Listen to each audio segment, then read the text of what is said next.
So what I'm going to go through with you today is something that I've coined in my paid program, the Ecom Blueprint program and Up-Level Mastermind program, the $1 million e-commerce brand secret. Now, this is such an important thing to understand that it can literally make $1 million businesses within 6 months. Okay, so I've actually experienced this myself. I've witnessed many others through teaching this, of course, in our programs, and I want to share it with you today. Okay, so we're going to go into exactly what this is and how you should be able to use it for your brand as well. All right, so I'm really excited to get into it. So what the concept is, it actually came about the other day on a call within my community, and the question was, how do I expand my audience? Right? How do I reach more people? All right. Now they're quite broad questions and you could answer them any which way. But as I dug deeper into where the question was actually coming from, the inclination for the question was actually around, I just want to reach more people. Should I be expanding my audience across other demographics? Okay. So this particular client who had an awesome month last month, she just basically hit her first 10K in the pet niche, which was amazing,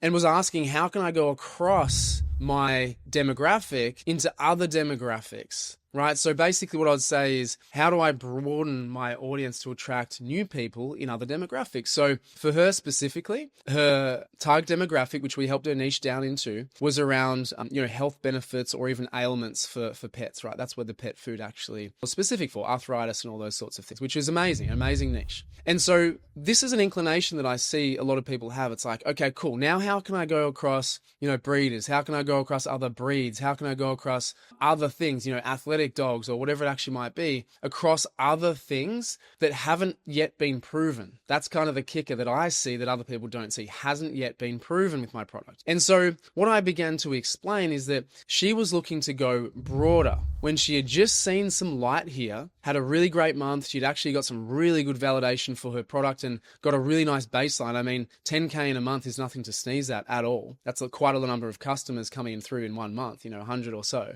And she wanted to go broader and start to theoretically test other niches or other demographics within the pet niche. And so as I explained this, it started to kind of click with her about like, oh, yeah, okay, why am I asking this question? And it was through really a fear of tapping out of the audience. And so I asked the question straight up, do you think that you've actually tapped out your specific niche, your specific audience with those ailments, as I mentioned before, which was the original niche? And the answer was no. And until someone actually asks you that question, or you ask yourself that question, you don't really think about it. You think that you need to go outside. It's like, I'm tapping out. I've got way more people I can attract. What if I go here, here, and here? And that's actually a fallacy or a mistake that people make quite a lot. They try and go outside of what has already worked. They try something new versus something doing more of, is what we call it, right? Doing more versus doing something new. More is proven, new is unproven. Risk, expense, waste potentially versus something that's not necessarily guaranteed per se, but proven.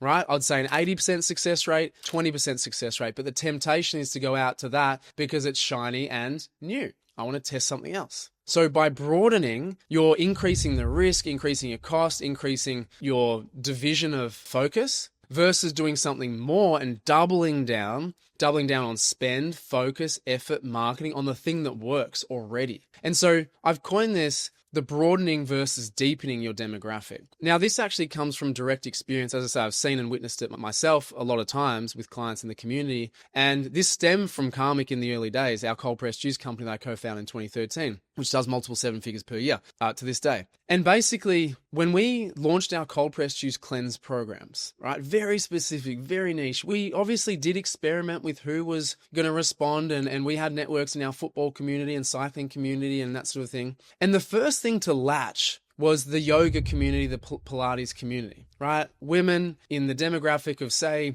25 to 50 or even kind of 60, right? It's probably 50 at that stage, that were health conscious and understood cleansing and also cold press juicing. So they were very product aware. And we just provided this solution for them at the time, right? Now, we had a lot of temptations to go outside of these things, but what we kind of stumbled upon, I would say it was very much a subconscious thing. We weren't actually aware of it at the time, only years on that I'm actually explaining this. that had we gone outside of that, we were doing a very similar thing to broaden our audience, right? We started niche, we stay niche, we deepen that. But if we broaden it to other things, it was unproven. We were spreading our resources way too thin versus just focusing on this one demographic. Okay, so that's exactly what we did. And what actually happened by doing that, having that focus, only saying health conscious yogis and Pilates students, instructors, etc., those customers that we acquired as we got to that 9K, 10K, 20K, 30K per month, even just within that niche and demographic, people started to come from other sources, other niches.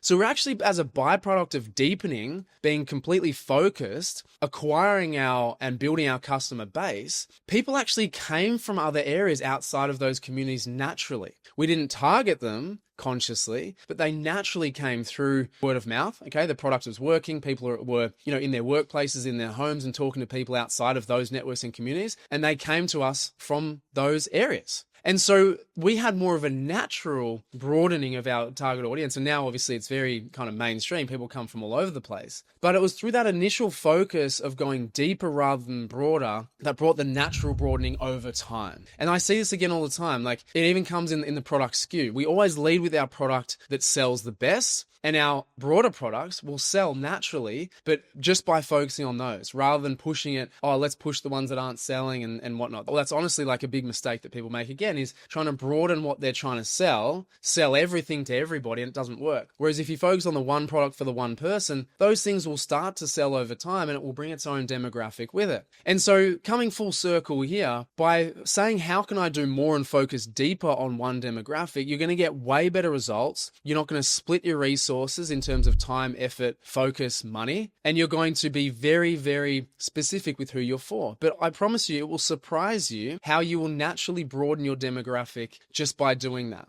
Okay, you would rather be in a market of one person, one product, very specific, than we're for everybody and fall on deaf ears. That happens all the time. But trust me, your market, your demographic is bigger than what you think, what you give it credit for. And again, I'll use the example of Karmic. We were delivering within 15 kilometers of the Melbourne CBD. Just because we were doing it ourselves. We were producing, we were doing the sales, we were doing the accounting. We were delivering ourselves after a long day, 15-hour days in the kitchen producing. And that was our capabilities. We could do only within 15Ks. And so if you think that you have tapped out your audience, if you can attract Australia, New Zealand, US, trust me, you haven't. Because we did not and have not in all those years in business. As I said, what happens was we went deep on that demographic, and that was able to broaden through that ironic focus on that specific demographic. So that's kind of what I wanted to help you realize and hopefully help you understand, and hopefully, again, be able to analyze within your own business. How can I go deeper rather than saying, how do I get a broader demographic to understand me and what we do and attract them? Because